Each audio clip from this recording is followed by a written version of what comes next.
When I first moved to the United States, my English was good, but not perfect. Every word carried the rhythm of where I came from, the vowels of home, the tones of my mother's language still clinging to my tongue.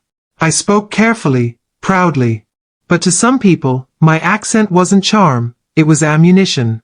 My first job interview was at Kelman & Price Consulting, a sleek Manhattan firm with glass walls and sharper smiles. I had a degree in economics, top of my class, but the moment I opened my mouth, I saw it, the flicker in their eyes, the smirk they tried to hide. The interviewer, a man named Luke, leaned back in his chair. "So, Nia," he said, overpronouncing my name like it was a joke. "Tell me about your experience in the corporate world." I smiled politely.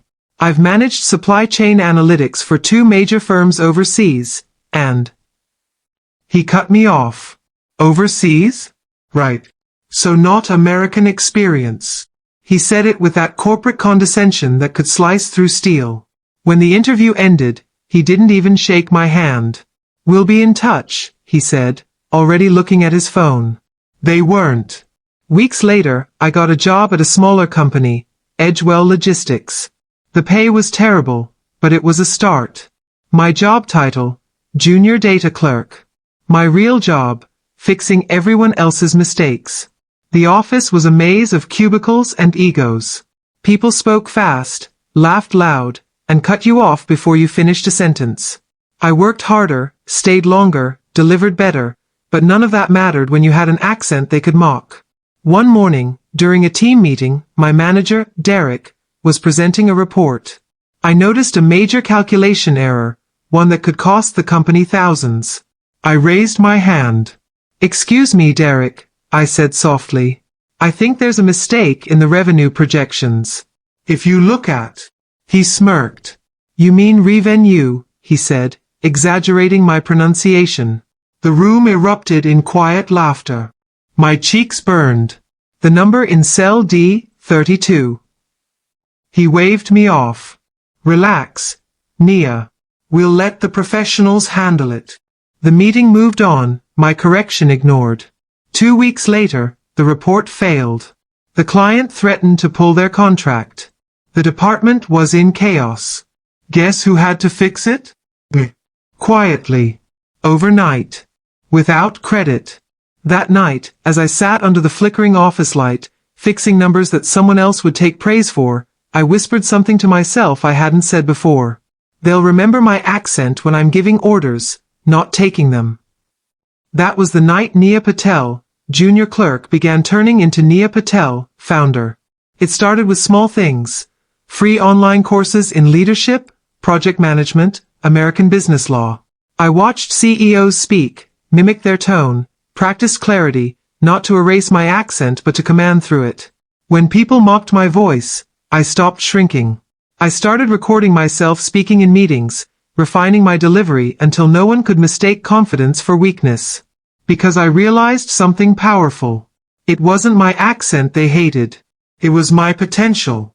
And one day soon, they'd regret every word they laughed at. The next few months were brutal. By day, I was the quiet worker they barely noticed. By night, I was building my escape plan. I studied everything. Finance, leadership, communication. I didn't just want to speak English fluently. I wanted to speak power. Every night, I practiced in front of a mirror. Speak slower, I told myself. Don't hide your accent, own it. The same tone they mocked would one day be my weapon. At Edgewell Logistics, the cracks in management were widening. Their systems were outdated, their workflow a mess, and their leadership, fragile. Derek still strutted through the office like a rooster with a title, while the rest of us worked ourselves into exhaustion. But I started noticing patterns. Every invoice, every late report, every flaw in communication, I could fix them. Not just for this company, but for hundreds like it. I started taking notes, not about my tasks, but about their inefficiencies. Where money was leaking. Where time was wasted. Where clients lost trust. The idea came to me one night as I stared at a spreadsheet on my cracked laptop. What if small companies could get Fortune 500 level logistics systems, without the cost? I could automate half their operations with the tools I was already using manually. That became the seed of my dream, Novalink Solutions. Of course, I had no investors, no connections, no mentor. Just a vision, $480 in savings, and a stubborn refusal to stay where I wasn't respected. So I began building, quietly. I learned basic coding from YouTube tutorials. I tested automation templates using free trials. And every time Derek dismissed my ideas in meetings, I added a new line to my future pitch deck. Too complex, he'd say.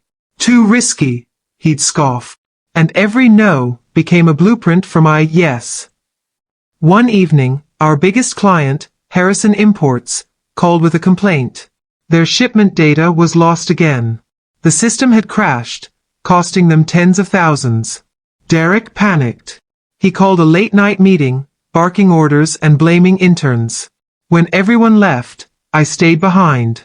I rebuilt the database manually, adding a backup automation trigger, my own little fix. By morning, the system was live again. The CEO of Harrison Imports sent Derek a thank you email. He forwarded it to the team with his usual arrogance. Great job, everyone. Leadership wins again. He didn't know I had CC'd myself on every report file. Every code line had my initials embedded, NP. That was the night I stopped asking for credit. I started collecting proof. A few months later, when layoffs hit the company, Derek called me into his office. Mia, he said, leaning back in his chair. You've been loyal, but we're cutting lower-level positions. You'll get your last paycheck Friday. I didn't argue. I didn't beg. I just smiled and said, thank you for the opportunity.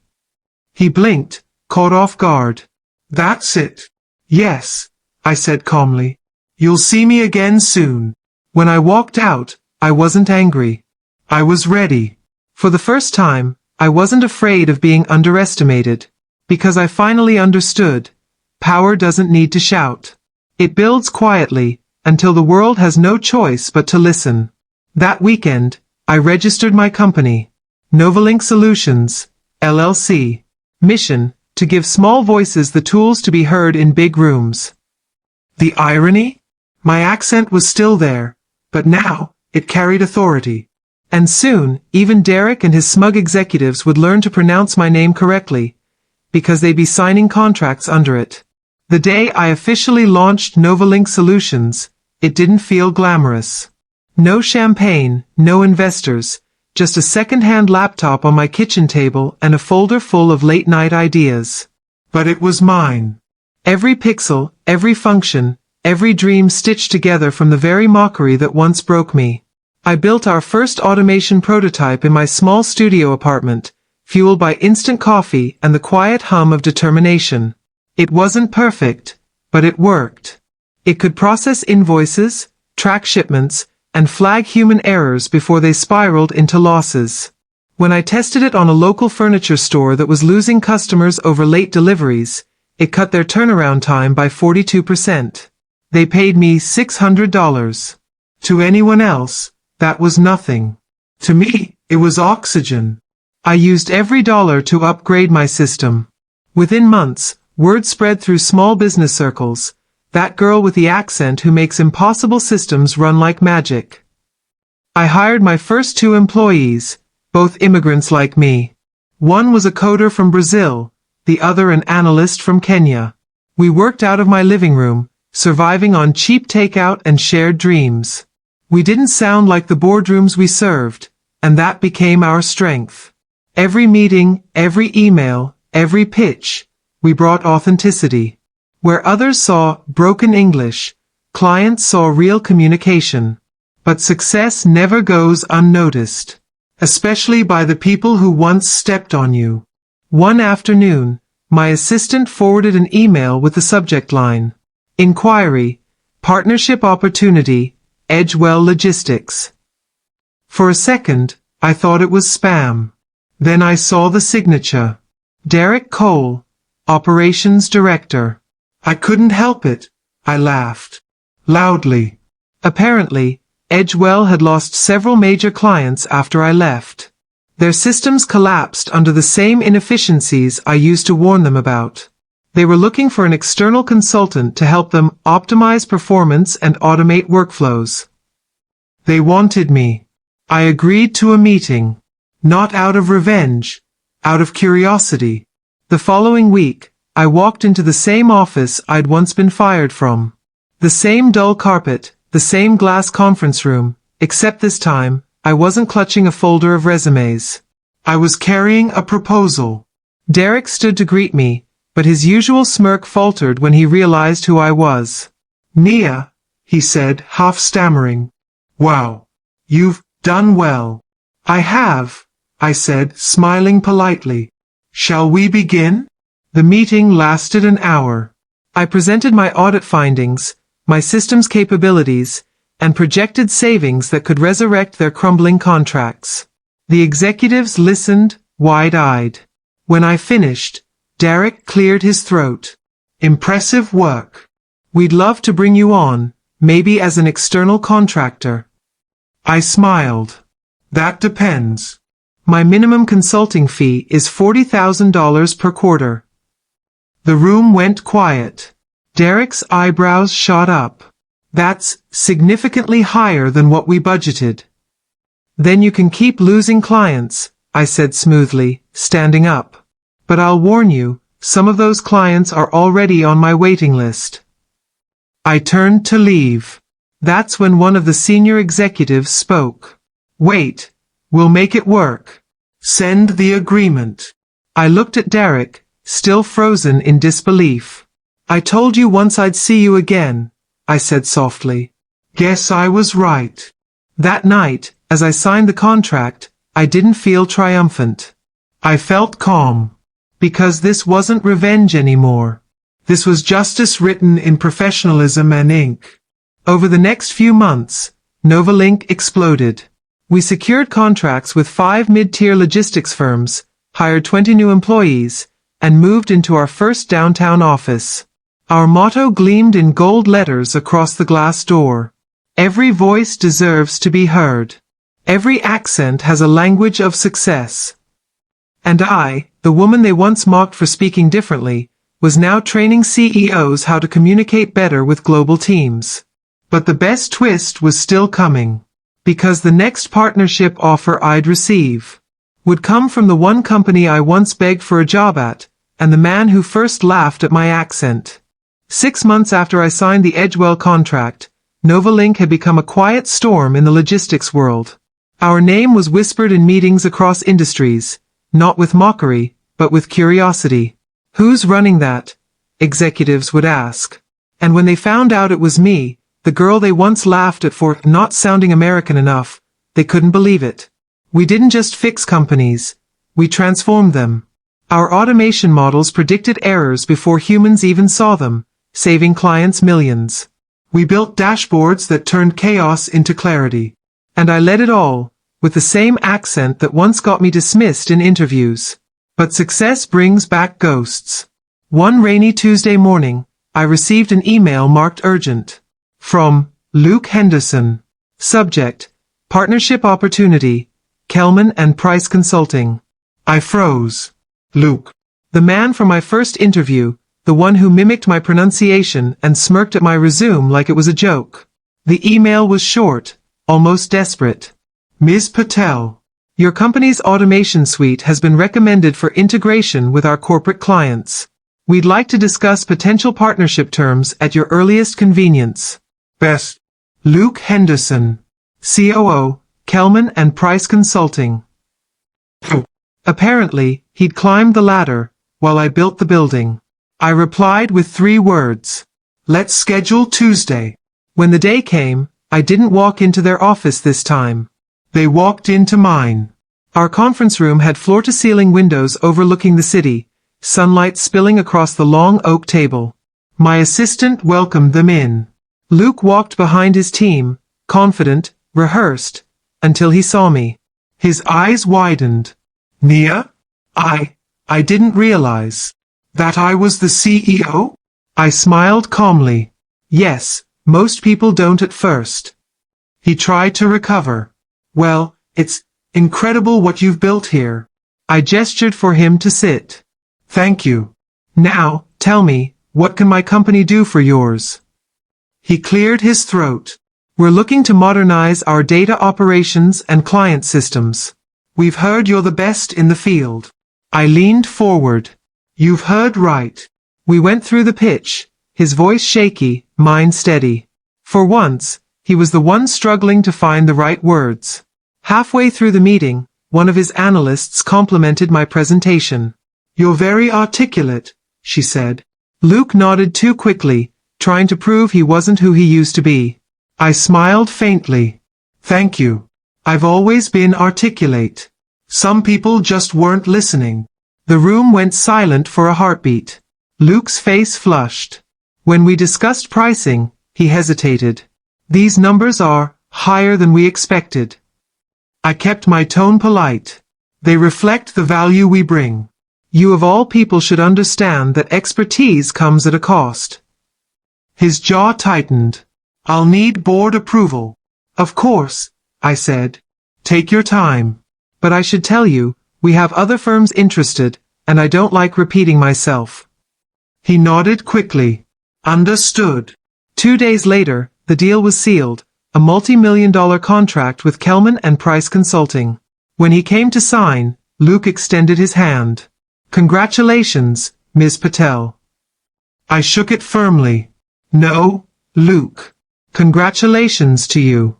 You just hired the woman you once told to speak properly. For a moment, he didn't move. Then he forced a laugh. Guess life's funny that way. I smiled. No, life's fair, if you work hard enough to rewrite the rules. That night, as I stood in my office, I thought about every time someone had mocked my voice, every meeting I'd been silenced in, every name they'd mispronounced to feel superior. And now? The same voice that once got me laughed out of rooms was now shaping boardrooms across industries. But the journey wasn't over. Because the world had heard my accent, but soon, they'd learn to speak my language of success. The night after signing the Kelman and Price deal, I stayed late in the office. The city outside shimmered with 1,000 windows, each one a reminder of how far I'd come from that cramped apartment where Novalink began. My reflection in the glass no longer looked like the shy woman who once doubted her place in a boardroom. It looked like someone who built the boardroom. But success, I've learned, doesn't end with applause, it evolves into purpose. 3 months later, our story went viral. A local business magazine ran an article titled, From Mockery to Mastery, the CEO who turned her accent into authority. Overnight, we were flooded with messages. Young immigrants, single mothers, students working night shifts. They all wrote the same thing, your story made me believe again. I didn't realize until then, what I'd built wasn't just a company. It was a mirror for those who had been silenced. One of the messages caught my eye. It was from a teacher at my old high school, the same one where I'd been told to speak like an American if I ever wanted to make it. They were inviting me to speak at Career Day. When I stepped into that auditorium, I froze for a second. Hundreds of students stared up at me, curious, restless, dreaming. And in the front row, I saw her, Mrs. Porter, my old English teacher. The one who used to sigh whenever I read aloud. The one who said, Nia, people won't take you seriously if you sound like that. As I took the mic, I felt a wave of calm. Good morning, I said. My voice echoed through the room, clear, steady, accented. And not a single person laughed. I told them about failure. About nights when I questioned if my voice had value. About the moment I realized my accent wasn't a flaw, it was a flag. Proof of where I came from and what I fought through to stand here. When I finished, the room erupted in applause. Mrs. Porter approached me afterward, eyes glassy. Nia, she said softly, you've become remarkable. I'm sorry if I ever made you feel less. I smiled gently. You didn't make me feel less. You made me want more. That night, as I drove home, I realized revenge had never been my destination. Recognition wasn't the prize, respect was. And I'd earned it, not by changing my voice, but by giving it volume. A month later, Novalink hosted its first international conference, Voices of Innovation. Leaders, developers, and dreamers from 12 countries attended. When I walked on stage, the lights hit just right, not blinding, but warm. I began my speech with the same words that started everything. They mocked my accent. But now, they listened to it. The crowd stood in ovation. Cameras flashed. My team, the same group of dreamers who started in my living room, stood proud in the front row. Later that evening, Luke Henderson himself approached me backstage. "Still can't believe how far you've come," he said quietly. I turned to him and smiled. "That's because you never believed I could." He chuckled, defeated but respectful. "You proved me wrong." "No," I said. "I proved myself right." When he left, I took a deep breath and looked out at the skyline. The same city that once drowned out my voice now carried it on every screen. And in that silence, I understood something. Power isn't how loudly you speak. It's how clearly the world hears you when you finally do. That night, I wrote our new company motto on the wall. Speak your truth, even if they laugh first. One day, they'll quote you. And beneath it, I signed my name, not with pride but with peace. Because the girl they once mocked for her accent had built an empire in her own voice. And the world was finally fluent in it.